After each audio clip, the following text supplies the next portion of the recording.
How are you guys? Don't forget to leave a review and enjoy the story. Enjoy watching. The story begins.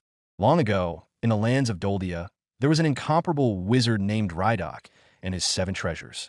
The wizard's power surpassed even that of a king, and his 7 treasures were legendary. He was a living legend in the minds of the people.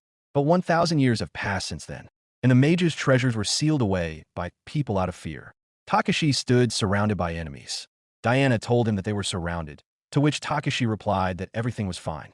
A smirk appeared on Takashi's face, and he declared that he was summoning the legion.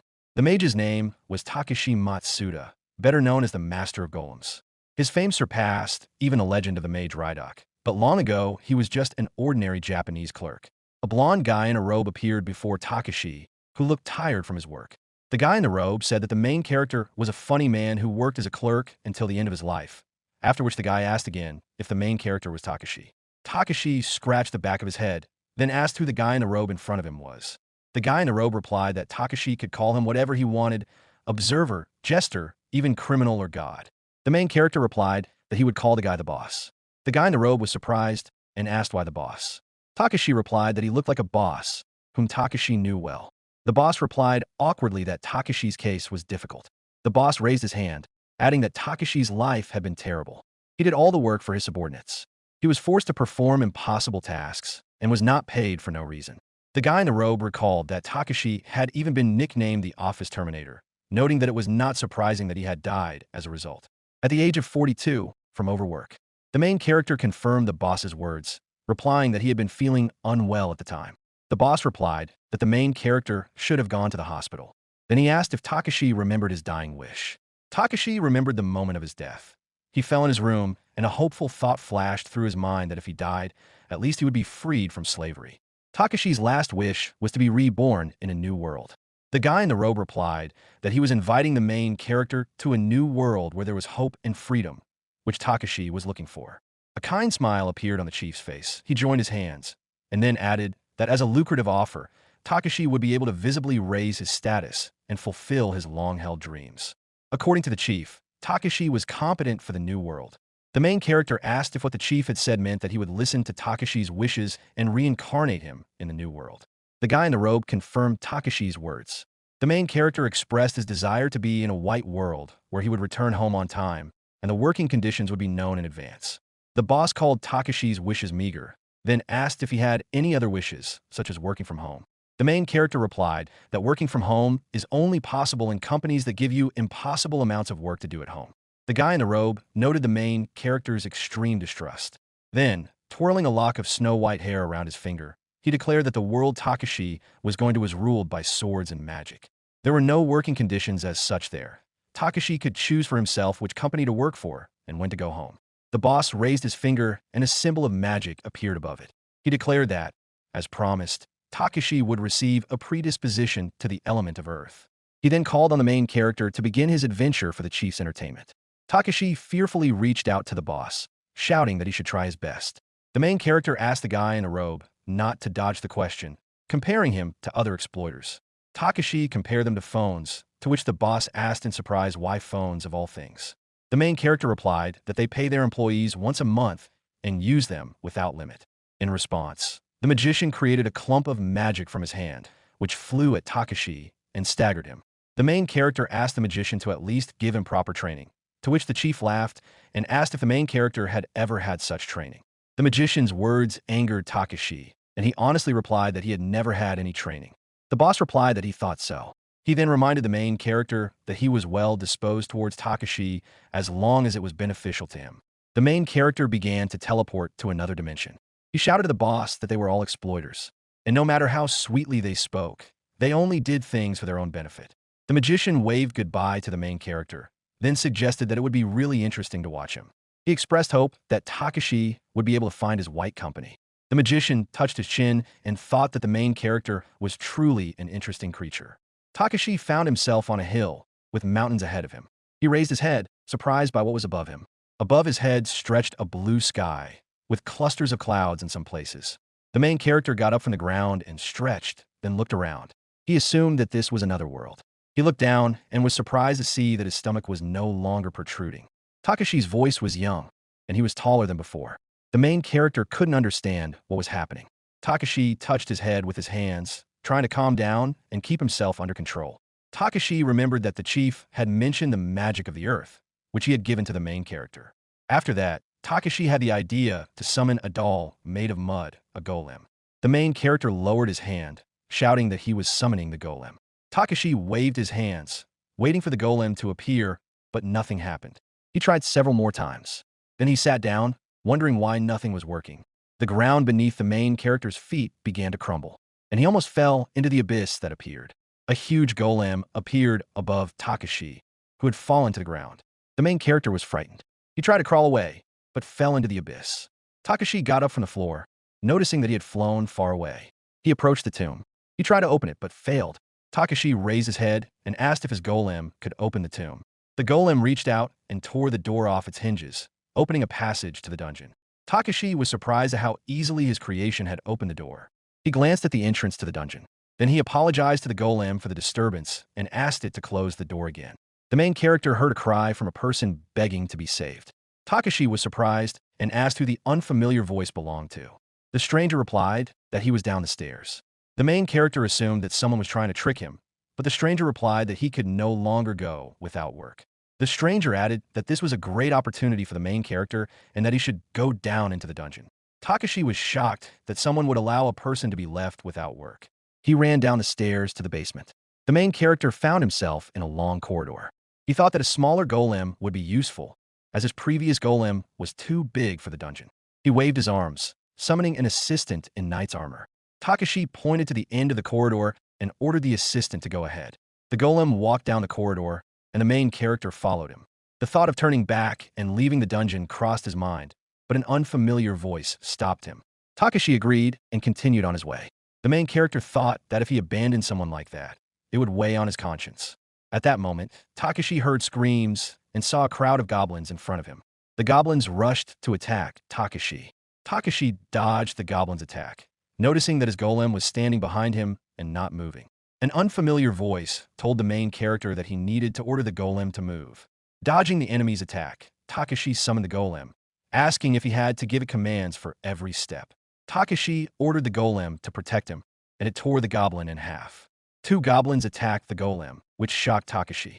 He thought that there were too many goblins and that fighting was useless. Takashi fell to the ground, covering himself with his cloak. He thought that he was about to be killed. An unknown voice told him to use the bronze spear because he was an earth mage. Takashi was surprised, then shouted the bronze spear spell. The main character was puzzled when, after using the spell, all sounds fell silent. He got up and saw that all the goblins had been pierced by spears. Leaning his back against the stone wall, he sat down and laughed, happy that he had been saved. The stranger asked the MC why, if he could control such a powerful golem, he was messing around with weak goblins. The main character replied that the stranger was expecting too much from a newcomer from another world. In response, the voice asked what other world Takashi was talking about. The main character replied that he had not undergone training and knew nothing about his power. Takashi approached a large room with an altar at the other end and a stone path with torches. MC was surprised to find such a room in the dungeon. The unknown voice changed the subject from training to the altar, asking MC to approach it. Takashi approached the altar, after which the voice asked him to repeat the spell after it. The sun rises, alloys, and the light takes away its power. Thus the darkness within departs. Now, light of conviction awakened.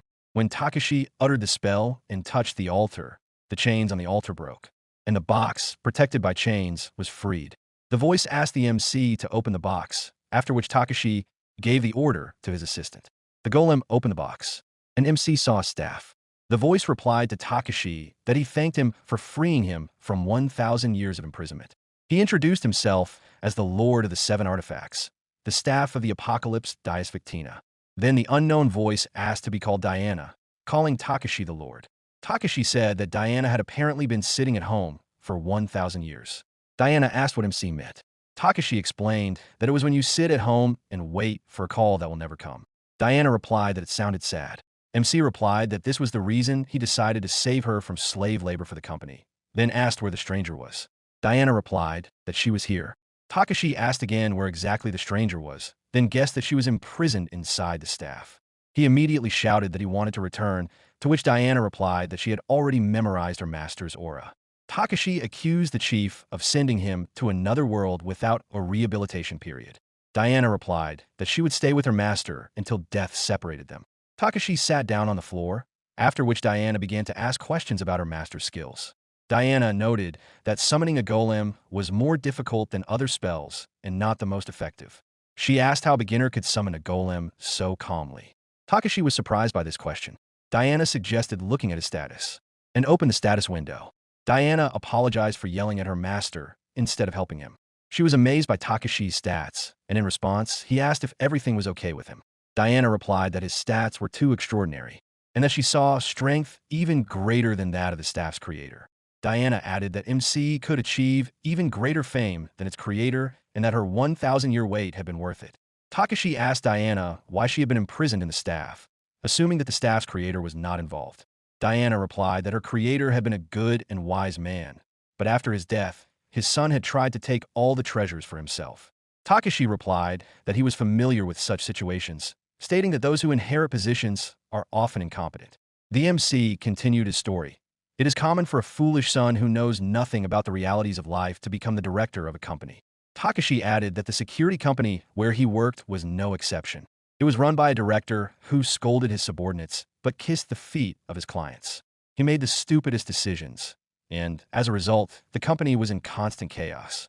Diana replied that the creator had a similar experience, to which Takashi responded that it was a living hell, and then asked if the son was still her boss.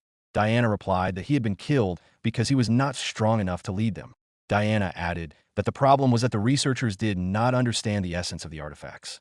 Because of this, people divided and locked them up, seeing them as a threat due to their ability to rule the world with their help. MC asked if it was okay that Takashi was her lord, given that Diana was so cool. Diana replied that everything was fine. She then added that Takashi has unimaginable power, and most importantly, he is a good person. MC asked Diana awkwardly if she really thought so. Diana asked Takashi not to hide his power. MC remembered the chief's words about his immense power, happy that he hadn't deceived Takashi. After that, the MC concluded that he just had to adapt to this, which meant that everything would be fine. Takashi added that, after all, he was a former office worker, which meant he would put up with all the stupid demands. Diana called out to her master, to which he replied that she could continue. Diana told the MC that earth magic is the strongest of the five and is also material magic like fire, water, and wind magic. She added that there is also alchemy, which can be used to create gold, silver, copper, or even mithril, a powerful material with high malleability and a silver-like hue. But since earth magic requires a lot of mana, it is not very useful in battle. Takashi asked Diana if there was such a thing as healing magic. Diana replied that there was restoration magic, but it was divine magic, so only the servants of Belfast, the goddess of medicine and healing, could use it. Diana added that restoration magic also increases agility. It occurred to MC that it was not worth getting sick in this world. Diana suggested that her master practice, offering to find something that could help improve his skills. Takashi took his partner's words to heart and set off on his journey. A group of bandits sat on a hill. They were bored because all the rich merchants and travelers traveled with powerful mages, which deprived the bandits of their loot. One of the bandits suggested slaughtering the entire caravan, to which another replied that he should be quiet before Aniki heard him. One of the bandits looked at the road below the hill and saw MC walking alone with a staff in his hands. The bandit reported to Aniki that there was a lone elf on the road. Aniki got up from the ground and at first did not believe what the bandit had said. But when he and the others were convinced of the truth of his words, he replied that they were lucky, and that if they sold him into slavery, they would make a big profit. Pointing to the side, Aniki ordered the bandits to take up their positions, saying that he hadn't been this excited in a long time and promising his guys a party today. When everyone was in position, the gang leader ordered them not to let MC get away.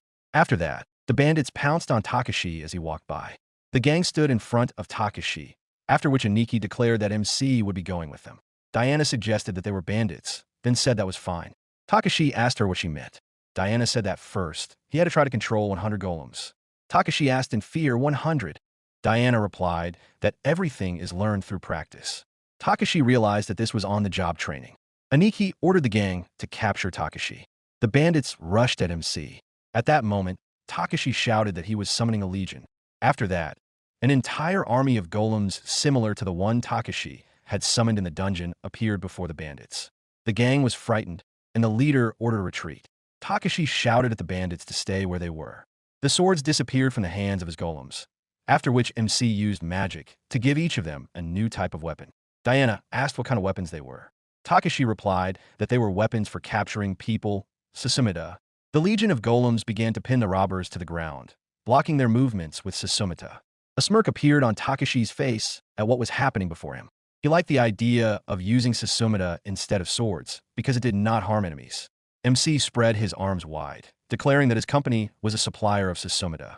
He added that Susumita had been used since ancient times, then threatened to capture all the bandits.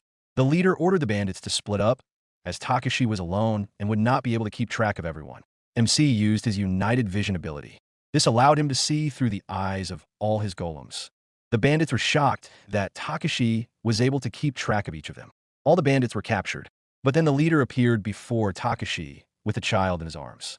Gaius threatened to kill the child if Takashi moved or tried to catch him. MC stopped, thinking about his next move.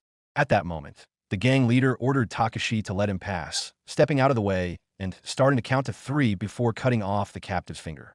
Takashi decided to summon his hand. Behind Aniki, several stone hands appeared from the rock and grabbed him. Gaius demanded that he be released, and Diana asked if the Lord was going to kill the gang leader.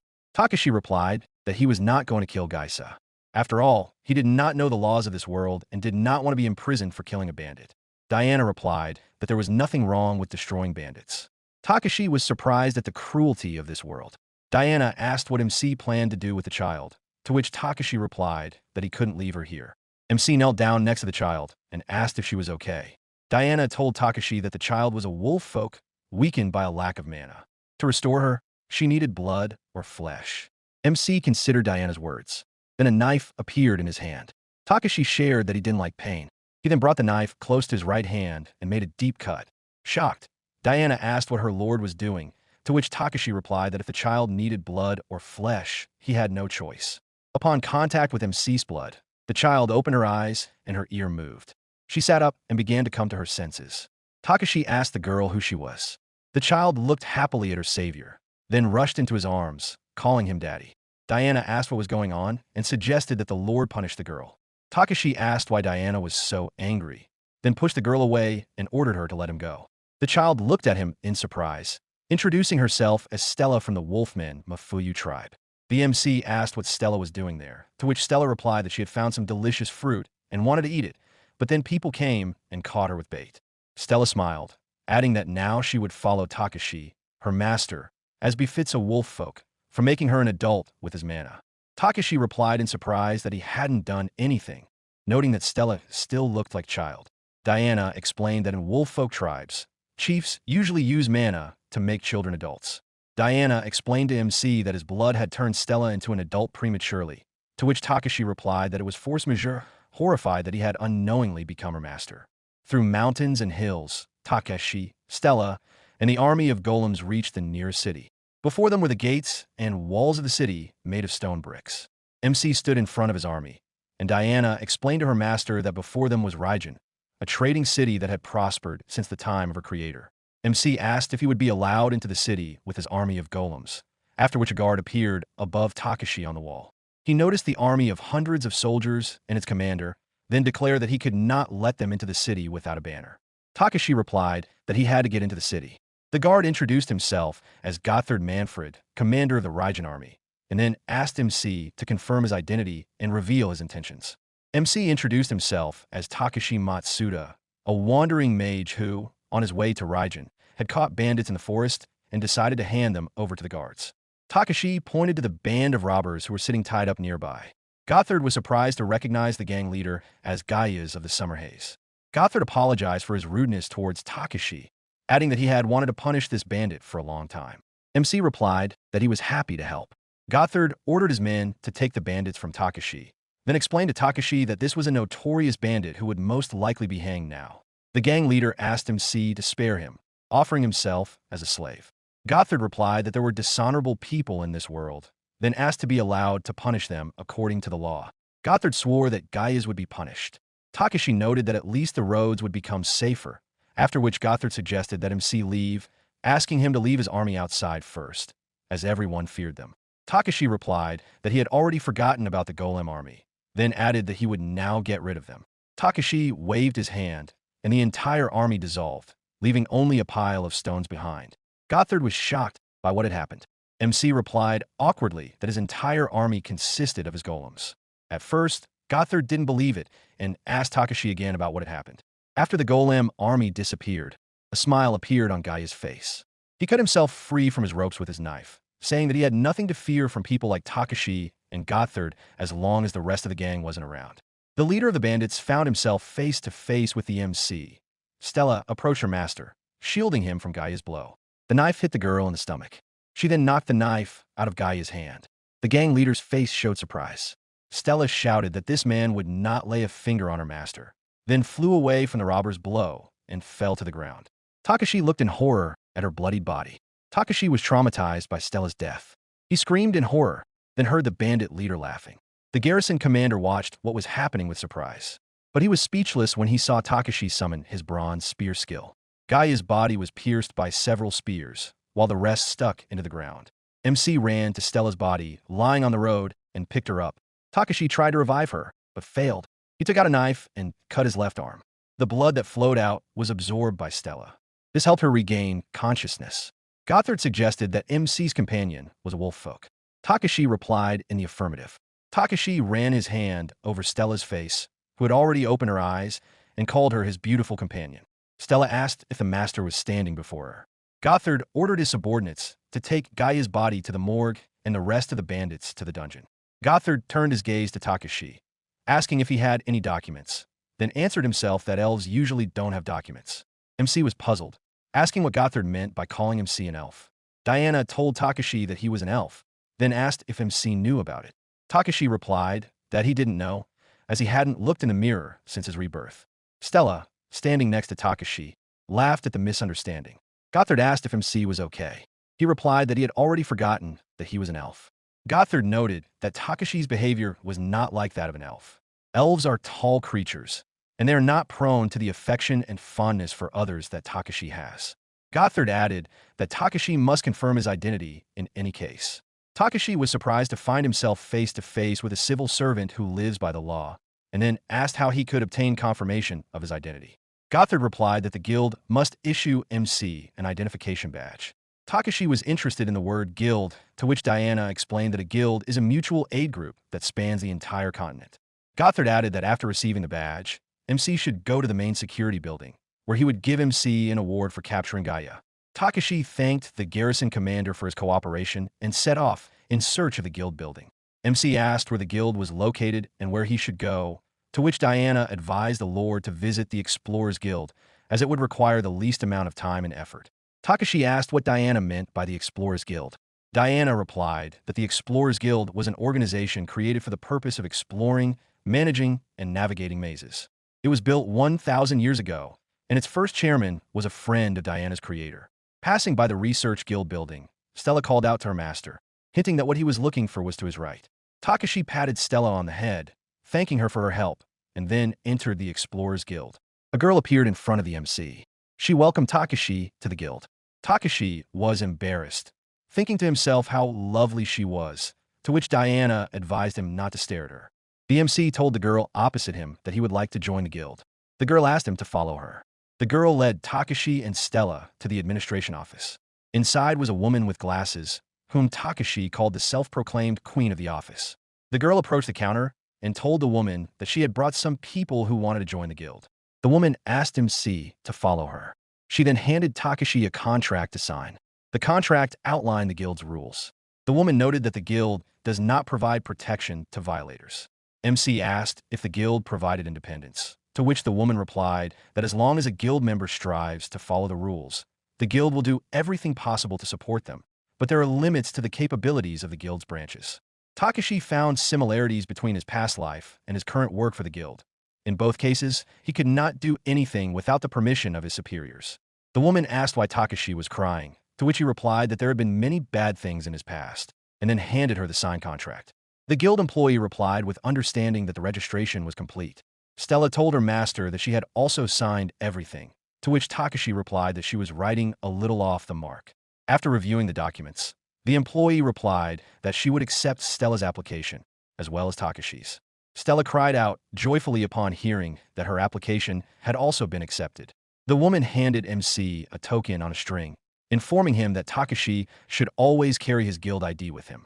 The guild employee added that the registration was now complete and advised the company to stay at a tavern. Takashi turned to Stella and showed her the token on the string, saying that now they had ID. Now they should look for a hotel. The company approached the Blue Phosphorescent Inn. This was a place recommended by the guild. It was a 3-story building with a fenced-in area. A path led to the entrance, flanked by 2 trees. When Takashi and Stella were inside the hotel, MC asked if they could rent a room. The girl, a hotel employee, replied in the affirmative. Stella turned to her master and said she wanted to eat. The hotel employee was surprised and replied with a smile that they also had food. Stella and Takashi sat down at the table. A variety of dishes appeared in front of Stella. MC studied the guild rules. He assumed that the guild gave the right to be self-employed, as it did not provide any working conditions. Although they are all called labyrinths, there are many different types. Labyrinths can be found in forests, underground, in the sky, and underwater. But the guild decided to explore only those labyrinths where the level of monsters is lower than legendary. Takashi immersed himself in various aspects of the Explorers Guild: training, financial benefits, legislation within the labyrinths, and even a monthly fee for equipment maintenance, while Stella tried to contact her master. When he turned to her, she asked if she could start eating.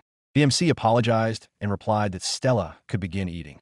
After these words, Stella pounced on the food prepared for her. Takashi heard a man yell at a waitress to pour him a drink. MC turned around, interested in what was happening. The waitress apologized to the man, saying that there were other customers. The man angrily asked if there was anyone more important than him. At that moment, Takashi noticed a researcher's badge on the man's chest. Takashi thought that there were people like him at any given time. The employee asked the man to follow the rules of the establishment while he was there, to which the man pushed the girl, asking her to repeat what she had just said. He then added that he would close the diner. A golem appeared in front of the enraged man, blocking him and the employee with his sword. Takashi rhetorically asked if randomly attacking citizens was against the rules, then added that even if the man was a member of the guild, he should not break the rules. The dissatisfied man turned to the MC, then grabbed him, asking if Takashi knew who he was. He added that he was Lost Nail of the Windstorm. He was the only bronze class member in the city who had done a lot for it. Takashi replied awkwardly that he did not see the connection between contributing to the city and indulging whims. He then added that today he had easily caught a group of bandits led by Gaias of the Summer Haze. Lost Nail shouted that Takashi was lying because people like him were not capable of catching Gaias himself. MC replied that he was not lying, then summoned a legion of golems. The dissatisfied man was shocked to see an army of golems before him. He then said that it was getting boring here and that he would never come to this hotel again. Takashi apologized to the waitress for kicking out their customer, to which the girl replied that she didn't need customers like that. The employee announced that today she would be serving food that she usually serves on special occasions, to which the crowd of customers responded with enthusiastic cheers. Takashi and his fellow tavern patrons sat at a table, relaxing after a hard day. Lost Nail jumped out of the tavern, kicking a box in front of him. He didn't want to believe that Takashi had caught Gaius. The man heard a voice to his left confirming that it was true. Lost Nail asked who was speaking to him, but then recognized the stranger in the hood as Ear. Lost Nail asked if it was true that Gaius himself was dead. The stranger replied that it was true and that by killing Gaius, the elf had indeed added to the problems. Ear added that Gaius' murder was the reason he was here. Lost Nail asked what the hooded guy wanted. Ear replied that Lost Nail had business with the gangsters and that now their leader was dead. In that case, only Lost Nail could become the successor. And if he agreed, he could line his pockets to the brim. Lost Nail asked how he could become the boss if the whole gang had been caught. Ear replied that he had a plan. Lost Nail agreed to listen to it. Lost Nail and Ear walked away into the distance on the city street, while the sky had already darkened and the moon was shining brightly. Takashi was lying in a large stone bathtub. He was glad that there was a bathtub here. Stella was standing near MC. She told her master that everything was so wonderful, delicious food and warm water. After that, she snuggled up to her master's hand, adding that she was glad they had met. MC suggested that it was good that she was happy and that her ears were sticking up. He stroked her head and ears, suggesting that she find her home when everything calmed down. Stella replied that everything was fine, then added that she didn't want to go home and that she would just be kicked out again. Takashi asked what had happened. Stella said that her father was very strong and her mother was the most beautiful woman in the village. Stella was happy, but then her mother died and her father changed. He began to beat his daughter and kick her out of the house. Takashi thought about everything Stella had said. Then she added that it was her fault because she looked so much like her mother. MC said that Stella was a good girl. Then he touched her ear. Stella immediately reacted, saying that she felt strange. The MC suggested that dogs' ears are very sensitive and they don't let anyone touch them except their owners. Takashi continued to stroke Stella's head, touching her ear, and then suggested that she liked it. Stella shyly asked her master to stop. Then she cried out in discomfort. MC hugged Stella, realizing his guilt. He came to the conclusion that the ears of wolves or dogs are a weak spot. Stella laughed and said she would always be with her master. She started swimming in the bathtub. Takashi asked her to stop, but Stella responded by inviting MC to swim with her. There was a cane in the next room. Diana said that everyone had forgotten about her. She added that she didn't care because she was just a cane. Takashi, hearing Diana's discontent, replied that she was wrong and that wooden objects could be damaged in water. A group appeared on one of the city streets, Takashi with his staff and Stella. Takashi saw two people talking in front of him. MC was surprised at how noisy it was there. He approached them and asked what had happened. The guys replied that the gangsters who had been caught yesterday had escaped. They added that the gang had already attacked several shops and killed everyone they encountered along the way. Diana asked him to be careful. Takashi replied that they needed to hurry. In the local guard building, Gothard was giving orders to his subordinate guards. Suddenly, MC appeared in front of him. Takashi asked in surprise if it was true that the bandits had escaped. Gothard confirmed his friend's fears, adding that someone had probably helped them, and that someone was from Raijin. After these words, Gothard bowed his head and body at the waist, asking MC for forgiveness for what had happened. Takashi was struck by what he saw, then stepped away from Gothard, asking him to raise his head. Badmont appeared before the head of the guard, dressed as an aristocrat with white hair. Gothard was surprised to see Badmont in his building and asked him the purpose of his visit. Badmont replied that the feudal lord's job was to walk around the city and check how things were going. The word feudal lord popped into Takashi's head, and he fell into deep thought. Badmont interrupted him. He asked if the guy in front of him was the one who caught the escaped bandits. Takashi said yes. Then Badmont asked why he didn't kill them. MC said he thought they would be questioned. Gothard intervened, saying that Takashi was right, but that it would be pointless, especially since they had now escaped. Badmont smirked and said that because Takashi had let the gangsters live, people were afraid. MC asked what his interlocutor was getting at. Badmont replied that it was very simple, and Takashi had to catch them again. Takashi asked about the reward for recapturing them, to which Badmont replied that the maximum he could offer was 1.5 times the usual reward. Thoughts flashed through Takashi's mind that the feudal lord opposite him was a typical exploiter who was only looking for reasons to knock down the price.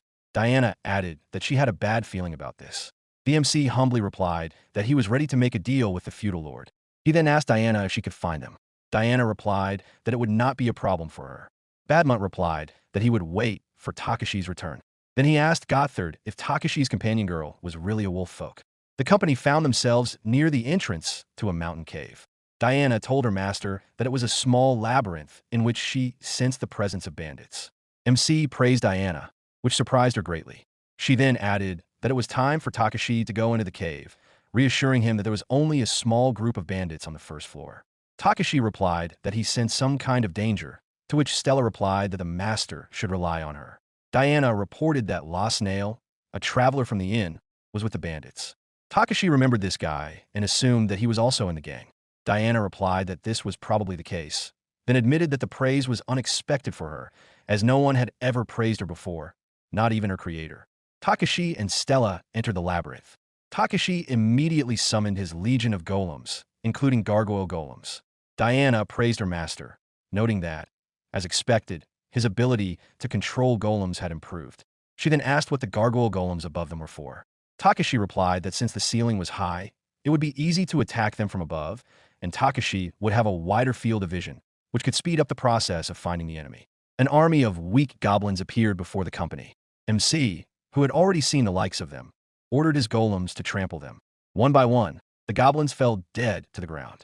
When Takashi turned around, he saw Stella running towards the enemy, shouting that she would try too. MC tried to stop her, but failed. Stella ran towards the enemy, then struck several blows, knocking down and then tearing the goblin to pieces. Takashi was stunned by what he saw. He asked himself about Stella's abilities. Diana explained that adult wolf folk possess strength equal to that of 10 knights. In addition, Stella may have hidden powers or be from a clan of highborn people. MC asked in surprise why no one had taken care of a daughter from such a family. Diana shared MC's misunderstanding. During this time, Stella managed to deal with all the remaining enemies, after which she turned to her master and reported on the work she had done. With a slight smirk on his face, Takashi praised her for a job well done. Stella jumped up to her master and knocked him to the floor. There was a click, and the space behind the group filled with gas. Takashi jumped up, not knowing what to expect next. Diana cried out in fear that it was poisonous gas and that they needed to cover their noses and mouths. Takashi and Stella followed Diana's advice. MC panicked, not knowing what to do without knowledge of the antidote spell. Diana asked her master to calm down, then advised him to use status analyze first. Takashi used the spell Diana had mentioned. He then used alchemy mix to create an antidote. Takashi and Stella were saved. Not far from the group, a band of robbers had settled. The gang's leader, La Snail, said he was bored sitting there doing nothing. His assistant, Ear, replied that La Snail should be grateful to him for keeping them safe here with 2 weeks' worth of food while they were being hunted. La Snail was upset that they had not sent the girl after them. At that moment, one of the bandits ran up to the gang and said that someone was approaching. La Snail asked if it could be the girl, to which Ear replied that it was more likely either yesterday's elf or a punitive squad. La Snail ordered everyone to move back, lure the company closer, and then attack. Ear asked the gang leader to be quieter, as the enemy might hear them. Diana reported on the bandits' plan and asked Takashi what they would do. Takashi suggested that the bandits would not send a squad to the entrance, but would simply lure the company inside and then kill them with all their might. But Takashi was only glad about this. After all, they weren't going to let the bandits get away either. MC ordered his golems to capture those who surrendered and kill the rest. Diana reported that the bandits were hiding on both sides of the company. La Snail was struck by the number of enemies, but despite this, he ordered his men to attack. The golems had already surrounded their creator in order to protect him. The bandits attacked their enemies. The golems quickly dealt with the attackers, after which the rest raised their hands and surrendered to Takashi. Among those who surrendered was Ear. La Snail was angry and refused to give up so easily. He tried to strike one of the golems, but his blow missed. La Snail found himself surrounded by golems. A thought flashed through his mind about what he should do now to avoid death. Fortunately for him, when he turned around, he found a door behind him. La Snail knew it would look like cheating, but he had no other choice. He slammed into the door, opening it, and then disappeared. Takashi didn't understand if his enemy had left, to which Diana replied that he hadn't. She explained to her master that behind that door was the strongest monster in the labyrinth, and that La Snail wanted the monster to defeat them. Diana suggested that her lord close the door and request reinforcement from outside, to which MC replied that he did not want to be indebted to the feudal lord, offering to finish off the monster on his own. The group found themselves outside the door. Takashi noted that nothing could be seen here.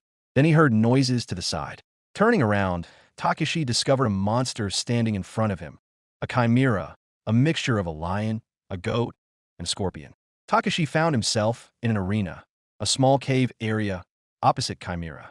Diana was surprised to see Chimera in such a small labyrinth, after which she told her lord to be careful with this monster. The MC summons the golems, the horsemen. The battle between them and Chimera begins. The monster easily dodges the horsemen's swords, then lunges at Takashi, using a wave of fire. MC responds by using a water spear. But despite this, the fire reaches Takashi. Diana explains to her lord that Chimera is one of the most intelligent monsters, since it can read its opponent's movements down to the smallest detail. Takashi is surprised by this fact. When all the riders were defeated by Chimera, the monsters were attacked by golems, gargoyles. Takashi raised his head, watching as one gorgon after another fell, turning into pieces of stone. Diana, seeing that her lord was losing, suggested creating a new type of golem in order to turn the tide of battle. MC summoned a griffin. The newly created golem intervened in the battle with Chimera. Takashi stood nearby and watched the great battle of monsters. Diana warned her master about Chimera's new attack, a water curtain. Takashi managed to avoid the area of effect. Chimera ran towards MC, who, despite Diana's concern, did not retreat, using his iron spear. The spears thrown by Takashi pierced the monster, after which the griffin pounced on Chimera from above. Takashi raised his staff. He uttered the final spell, Rampage of Lightning.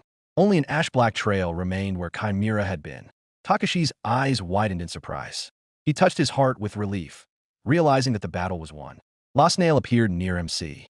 He declared with a smirk on his face that Takashi had weakened his defense and that now he was doomed. He made several quick movements across the arena, ending up behind Takashi. Then he swung his sword at him. Stella appeared before MC with a dagger in her hands. She parried Last Snail's blade, then pressed down on the weak spot of her opponent's sword, breaking it in two. Finding himself unarmed, Last Snail was at a loss. Stella kicked Last Snail in the chest. Last Snail managed to blame all his misfortunes on the elf. Then he saw spears flying towards him. MC explained his actions by saying that otherwise Takashi and Stella's lives would be in danger. He added that Last Snail could take all his objections up with God. The company completed its task, which made them very happy. The bandits were caught, and Chimera was killed. Takashi looked at his hands and noticed that his body was glowing. Diana explained that it was most likely a level up. Looking at his stats, MC came to the conclusion that his skills were becoming more and more cheaty, and that it didn't take much to level up. The company returned to the guardhouse. Gothard was the first to notice Takashi's return. He was glad that the company had returned from the mission safe and sound. Gothard asked how everything went. Behind Takashi and Gothard stood Badmont, his arms folded. MC pointed to the bandits standing behind him. Gothard immediately recognized Doldia, nicknamed Ear, Last Snail's assistant. He was also a member of the guard. An enraged Gothard had no idea that Doldia would turn out to be the traitor. He added that he thought he was treating his subordinates well. Doldia replied that he was grateful to Gothard, but with the money he was paid, he couldn't even afford a decent drink. Gothard shouted back that a lack of money was no reason to join forces with bandits and kill people. Badmont stopped his enraged subordinate. Then he asked the prisoner if it was true that Last Snail had led the escape. Then he secretly pointed to the wolf folk with his eyes. Doldia immediately understood Badmont's motive. He wanted to get his hands on the wolf folk. Doldia replied that he was ready to tell the truth.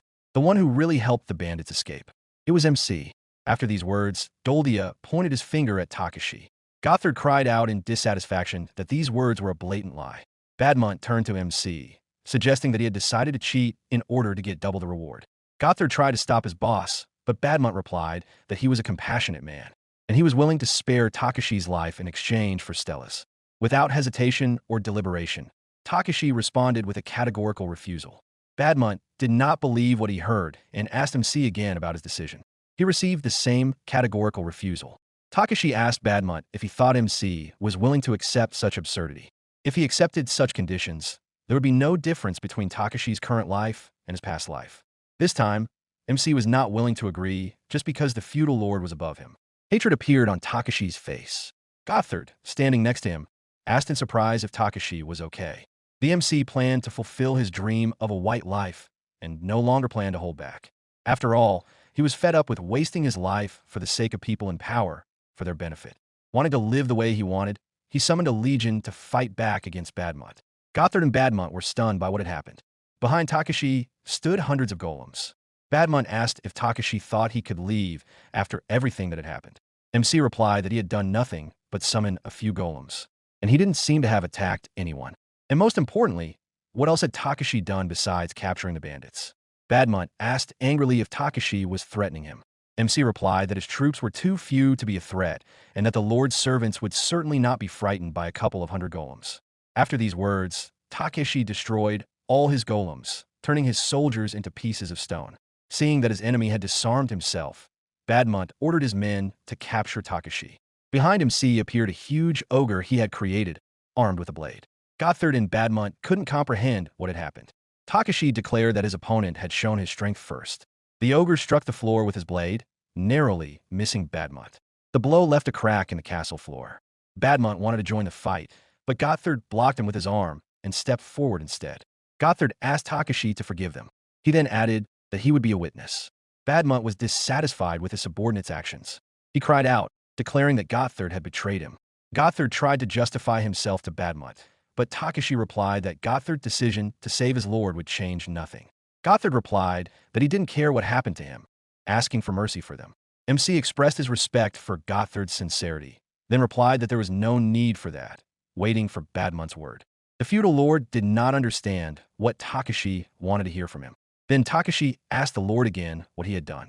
Badmont raised his hand in acceptance of his opponent's terms, then replied that Takashi had caught the bandits and could therefore come for his reward tomorrow. The MC thanked the feudal lord. Gothard appeared before Takashi. He put his hand to his heart in a sign of respect, then asked Takashi to give him a share of the reward for capturing the bandits.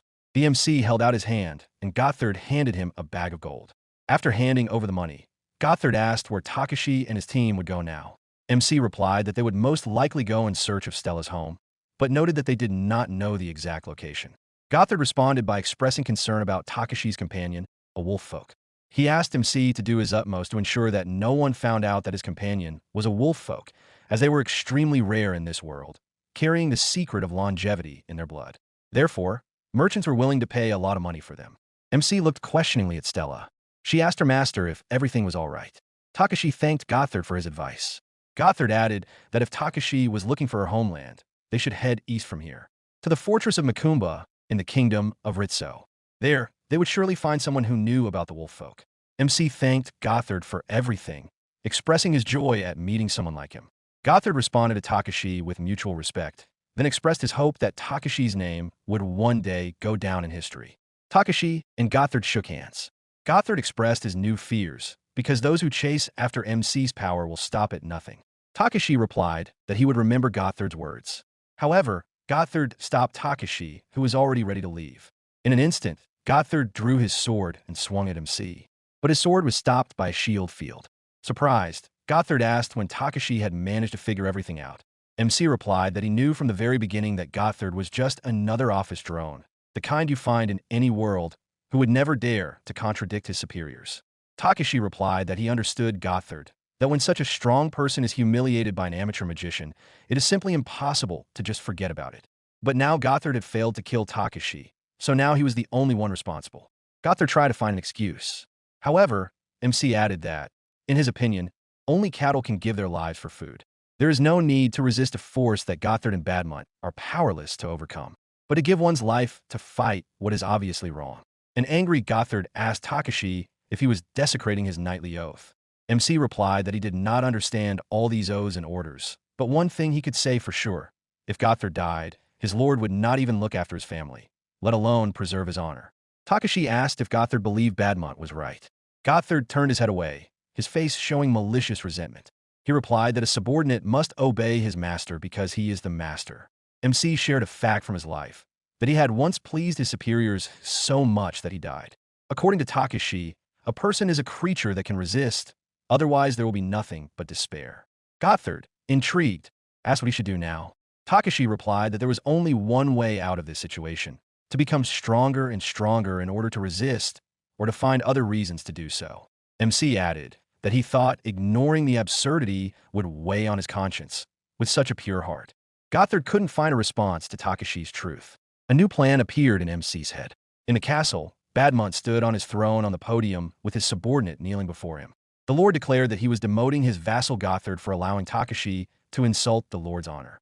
Badmont added that he was demoting his vassal only because he was a kind man. The lord's servant left the castle after hearing the feudal lord's order. Badmont sat down on his throne. He was pleased that now, even if someone tried to find out something, the lord would have the perfect excuse. Someone at the window spoke. He asked Badmont if he thought cunning would be enough to hide his intentions. Badmont was shocked that someone was in his castle. Angered, he asked who was there. The stranger introduced himself as Takashi, the elf the lord had tried to kill. Badmont cried out, saying he didn't know what Takashi was talking about. A bird sat in front of Badmont. It was one of Takashi's golems. MC replied to the feudal lord that he should not play dumb and that he had seen everything. Badmont tried to grab the bird, but Takashi added that the lord should be more careful. After all, the golem bird was covered in poison capable of killing a person. Badmont asked if MC wanted him dead. Takashi replied that he would only want that if the lord continued his dirty deeds. Badmont replied that if he died, Takashi would be punished, because killing a lord was a serious crime. MC asked how Badmont planned to prove his golem's involvement in the lord's death. In addition, Takashi left several golems near the lord, including insects the size of a fingernail. If Badmont wanted to live, he would have to lead an honest life from that moment on. Badmont feared for his life and offered Takashi a ransom for his life. The servant ran up to Gothard, asking him what had happened. Gothard replied that nothing had happened. Takashi's company found themselves on the road to a new fortress. Diana noticed her lord's kindness, his modest reaction to the insolent behavior. MC glanced at his staff, wondering what Diana meant. She immediately replied that if she were in her lord's place, she would have destroyed all the enemies in the fortress. Embarrassed, Takashi replied that they had been paid for their work, so everything was fine. Stella asked what would happen next. MC replied that they were going to search for a new city, the fortress city of Makumba. Stella jumped up and down with joy, looking forward to new adventures. 3 days had already passed since Takashi found himself in the new world. Now he and Stella were on their way to the fortress of Makumba with the aim of finding the homeland of the wolf folk. Takashi thought about the new information he had learned. The wolf folk were very rare in this world. Their blood possessed the power to increase longevity. In order to protect Stella and the entire MC team, he asked the wolf folk to walk in human form in the future, thus hiding their ears and tails. In addition, Takashi advised Stella not to change her appearance in battle, trying to use her power while in human form. Problems could arise if other dangerous individuals found out that Stella was a wolf folk. Diana suggested simply destroying all enemies, to which Takashi reproached her for trying to solve everything with force. MC added that in the future, he would try to avoid problems, using magic only in extreme cases. Diana asked what the point of her existence was if not to use magic in battle. Takashi set his new goal to increase his own power. The reason Lasnell's attack was successful was because the MC's golems did not have much power. If things remained as they were, the team would be in trouble when they encountered the next powerful monster. In addition, Takashi remembered that he should study alchemy in order to use healing magic in the future. Diana explained to her lord that there was a recipe for a high-quality potion that MC could make. Takashi doubted the existence of such a potion, to which Diana replied that ingredients would be needed to make it. MC assumed that he had everything he needed, but it turned out that he didn't have the ingredients. Takashi had the idea of visiting the place where Diana was sealed in order to find all the ingredients needed for the potion. The group stood at the gate. Takashi and Diana were surprised to find that the tomb they had recently been in had become a dungeon. Diana explained to her master that everything was fine, as conquering this dungeon would not be difficult, especially since there was no one else around. She then asked if she could fight however she wanted. Takashi agreed. Diana declared that her lord should leave this dungeon to her. MC replied that he had a bad feeling about it, but did not interfere. The company went into the dungeon. A long corridor appeared before Takashi. Diana noticed that since their last visit, the place had changed quite a bit, becoming more spacious. The party headed down the corridor, but after a few steps, Diana asked MC not to go any further, warning him that the enemy was approaching. A crowd of goblins appeared in front of Takashi and Stella. Takashi was not ready for the enemy's attack. Diana used a firewall spell to destroy the enemies. One goblin after another was incinerated by the fire, falling dead before the MC. Takashi noticed that Diana showed no mercy to her enemies. At that moment, someone's hand touched him. MC turned and saw Stella. She asked if she could help by proving herself in battle. Takashi smiled and replied that this time they should leave all the work to Diana. Stella was disappointed by her master's refusal, but Takashi added that she would have a chance to prove herself next time. Takashi approached the gate. MC wondered if the gate had been there before. He then suggested that the boss was behind it. Diana confirmed MC's fears. However, she added that he shouldn't worry. As soon as the group was behind the gate, the clanking of chains could be heard. In front of Takashi stood a new boss, a scorpion surrounded by chains. MC couldn't understand what was going on. Diana explained to him that he was facing a monster that had imprisoned her for 1,000 years. It was an ancient chain created in the Age of the Gods. The staff burned with vengeance toward the scorpion responsible for her imprisonment. The monster threw the chain at MC. Diana created an iron wall of Norn, splitting the monster's chain in two. Takashi, who was watching all this, was shocked by Diana's abilities. Another scorpion chain formed behind MC. Just before reaching Takashi and Stella, the chain broke due to Diana's spell. Takashi noticed that it was quite close and that these chains were quite treacherous. Diana pondered, comparing her past lord with Takashi. Although Takashi was inexperienced, he possessed a coolness that was useful to them. Diana explained to her master about the possibility of creating a bond with him. By taking mana from the magic core, Diana gains access to spells that were previously unavailable to her. However, there are limits to this, but with the contractor's approval, they will be able to use his mana as well. Takashi left the question of mana up to Diana. Diana absorbed her master's mana. Diana replied that everything would be fine, because she possessed forbidden spells capable of expanding human limits, as well as some other unique spells capable of overcoming any elemental resistance. She addressed her captor one last time before his demise. Diana expressed her joy that the monster would no longer be able to imprison her, for now she had found a new master. She used her Star Destroyer ability. After that, the scorpion was torn to pieces, leaving only a large pool of blood. Takashi praised Diana for her work, but asked her to show more prudence in the future. Diana was upset by her master's advice. MC looked at the chains left over from the monster. He was surprised that the chain had turned into a monster. Even after the chains turned into monsters, they tried to grab the staff. Diana suggested to her master that he turn the chains in front of him into precious stones that could be taken away. MC asked Diana to explain more about turning them into precious stones. Diana explained that it was one of the spells of earth magic that allowed one to change the properties of a material. Takashi smiled. He wanted to see the spell and its result as soon as possible.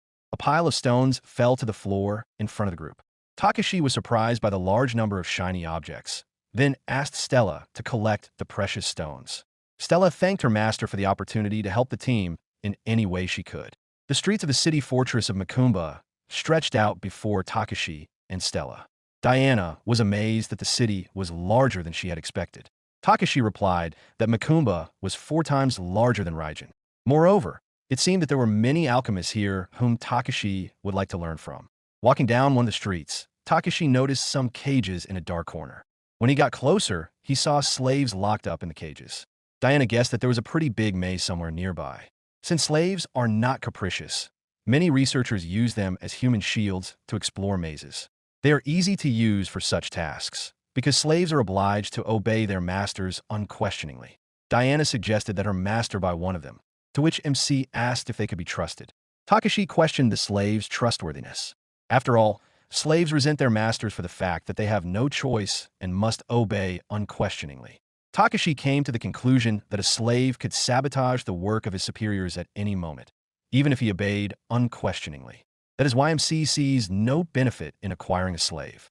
Surprised, Stella asked if she would always be on her master's side. Takashi replied that this did not apply to her, as she was not his slave. A young man appeared before the company. He was interested in MC's point of view, but objected, adding that there are slaves who can be trusted. He then introduced himself as a slave trader, Mauser Hotland. He offered Takashi a look at his best merchandise. Takashi declined, adding that he was not interested in slaves. The group left the slave trader's shop. Diana noted that Mauser was a rather creepy guy. Takashi added that he did not want to have anything to do with people like that. The slave trader turned around, and Sherry was standing behind him. She noted that people like MC were kind to their slaves. Mauser offered Sherry the opportunity to become Takashi's slave. Offended, Sherry asked if the trader thought that selling her to a good master would wash away her shame. Mauser replied that if Sherry didn't like the fate of a slave, she could avoid it. The slave trader suggested that dying with her pride intact was one way to live her life. Mauser handed Sherry a bag of coins. He said that if she did not return the money by the end of the week, she would become a slave, and there would be no way to change that. Sherry took the money, replying that she was familiar with the terms of the deal. The slave trader wished Sherry luck. Takashi and Stella came to the Explorers Guild. Takashi noted that it was crowded. They approached the administrator's desk. Takashi asked if he could get permission to explore the labyrinths. The administrator replied in the affirmative. She asked him to show his guild ID. After showing the guild badge, the administrator gave Takashi permission to explore the labyrinths. The permission is valid for 1 month, after which it can be extended by filling out the necessary paperwork. The company then proceeded to the magic stone sales counter. But on the way, someone called out to Takashi. The stranger asked if MC was going to take Stella with him into the labyrinth. Takashi became irritated upon hearing the familiar tone of authority. The insolent interlocutor asked if Takashi had heard him. MC replied that he had. The stranger added that if MC planned to take a child with him into the dungeon, it would cause nothing but trouble. There was a high probability that the entire team would die.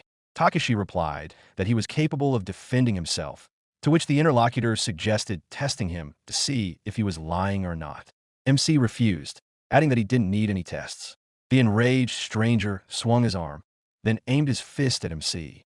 However, he hit the golem that appeared in front of him.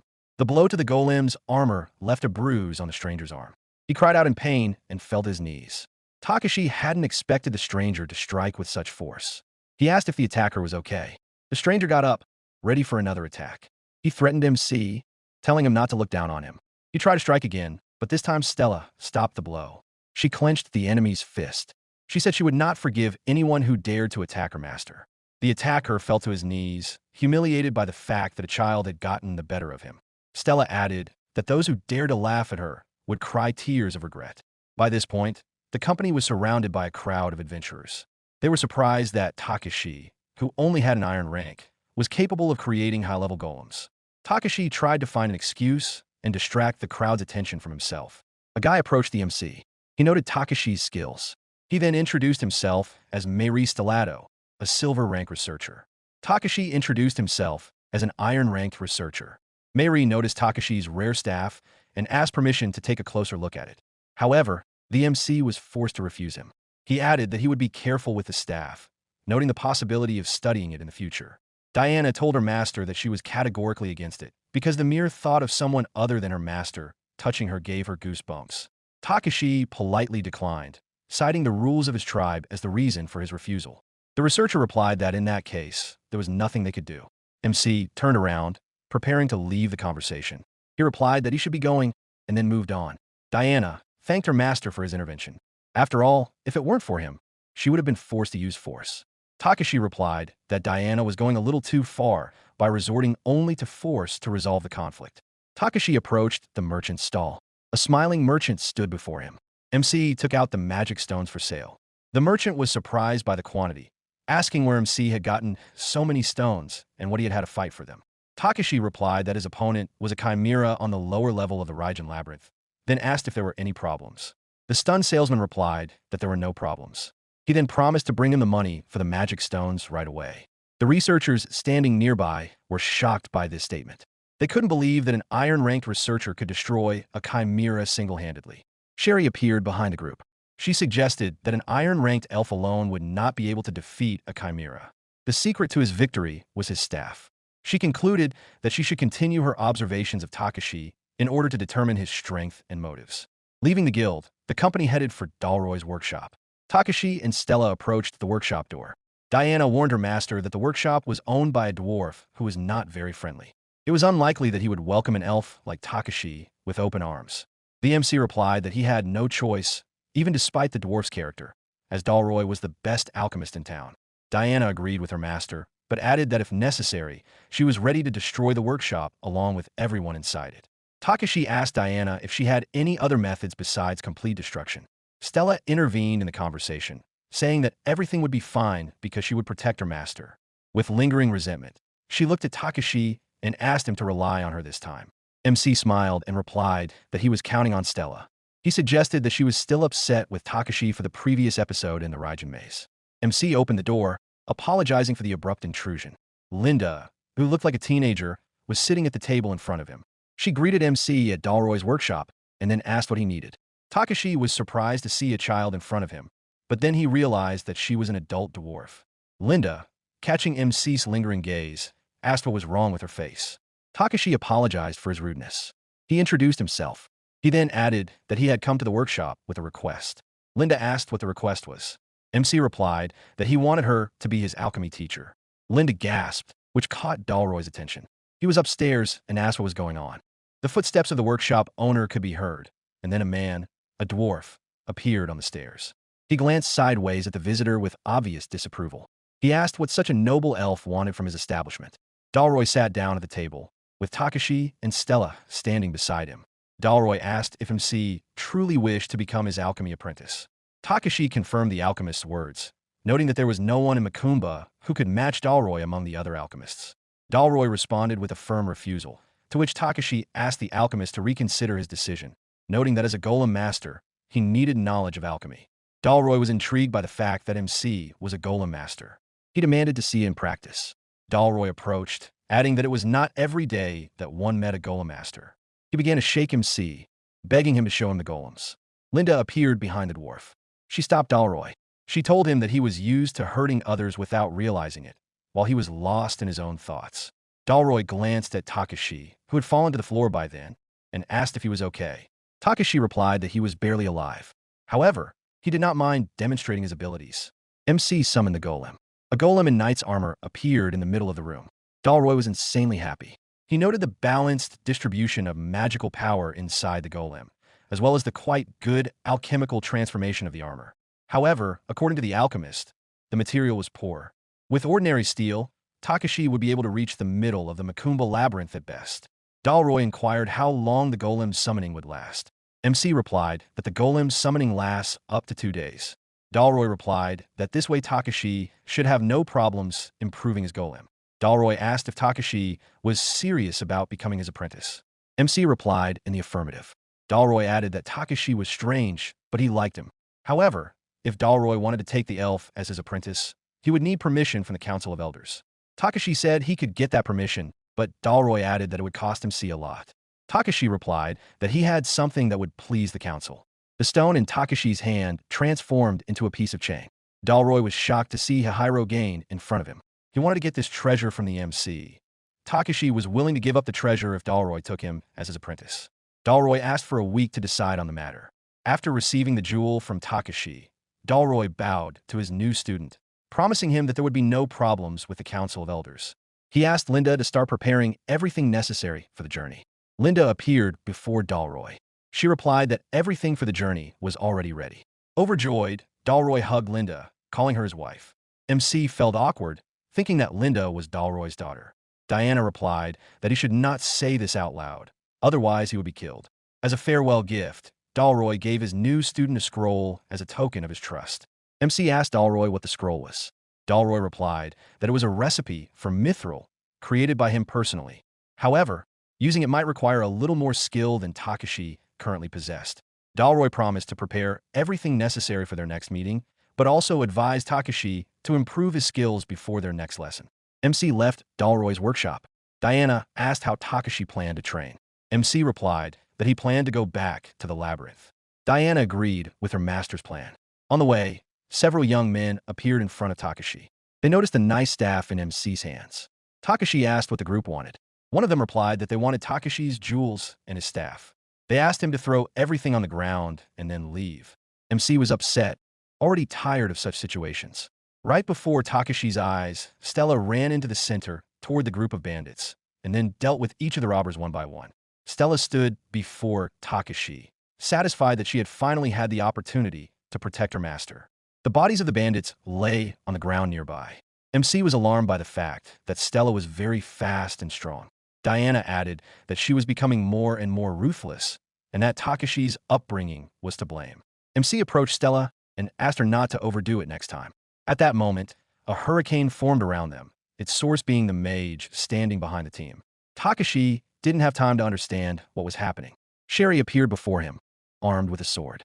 She blocked the hurricane's path, forcing the mage to retreat without victory. Sherry turned around and asked if MC was okay. Surprised by everything that had happened, Takashi replied that everything was fine and thanked Sherry. Diana replied that she had managed to mark the mage so they could find him at any moment.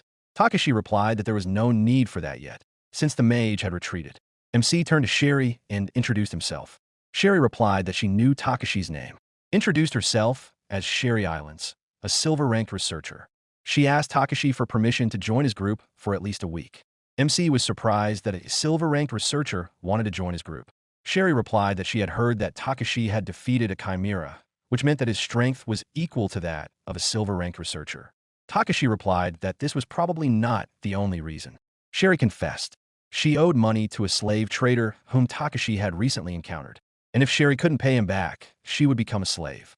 At one time, she had borrowed money to pay for her mother's medical treatment. She had been paying back the debt regularly, but then she was injured, which forced her to borrow more money to cover the debt. MC replied that Sherry should find a better partner than him. Sherry replied that no one would agree to team up with a researcher who would soon become a slave. She offered to tell him everything she knew in exchange, asking if she could count on him for a week. Takashi wasn't sure he would take Sherry into his group. Sherry replied that she was still a silver-ranked researcher and that she wouldn't be a hindrance to MC. Takashi said he had no doubts about Sherry's abilities. She suggested that Takashi was rejecting her because she would soon become a slave.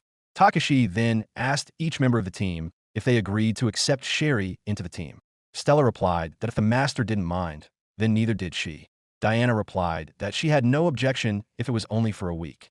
The new team arrived at another maze. The maze seemed strange to MC, as it had an elevator instead of an entrance. Sherry replied that she didn't see anything strange about it, explaining to Takashi that they had the opportunity to go directly to the research floors using the elevator. With their previous team, they had gone down to the 32nd floor. However, since this was MC's first time, they should start on the 20th floor. Takashi agreed. Sherry pressed the elevator button, but Takashi asked her to listen to him before they went down. He hugged Stella, showing the mercenary that he had a child with him. For this reason, Takashi did not want to overwork, so he suggested that Sherry agree to an 8-hour workday with an hour break. Sherry was surprised to hear this from the researcher. MC said that, in his opinion, they should agree on this in advance. Stella added that she was already an adult, which Takashi agreed with. He continued, reading out the other points of their agreement.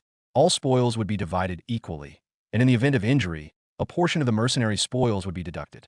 Sherry asked in surprise what MC meant.